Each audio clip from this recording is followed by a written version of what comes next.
Lunch എന്താണെന്ന് വെച്ചാലോ, അരിക്കും ചോറിനും മാറ്റില്ല, കറിക്ക് മാത്രം മാറ്റാം. ഓക്കെ. ഒന്ന് മോര്, കുമ്പളങ്ങി മോരിട്ട കറി, അതിൻ്റെ ഒപ്പം നമ്മുടെ ഓലൻ, മത്തങ്ങ പയറോലൻ. ഇവിടെ പിള്ളേർക്ക് ഏറ്റവും ഇഷ്ടം ഇതാണ്. എത്ര വെച്ചാലും തീരുന്നത് അറിയില്ല. പിന്നെ നമ്മുടെ അമരപ്പയർ ഉപ്പേരി. അപ്പോൾ ടേസ്റ്റ് ചെയ്ത് നോക്കാം. പുളി കുറവല്ല, ഊരിന് അടിപൊളി. ഓലൻ നമ്മളെ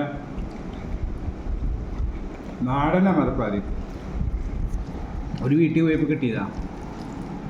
അയാൾ ആകെ മൂത്ത് തുടങ്ങി. അപ്പം നമുക്ക് ആവശ്യപ്പെട്ടിച്ചു അതാ. അപ്പോൾ ഓക്കെ, ഇന്നത്തെ ഫുഡ് കുശാലായി.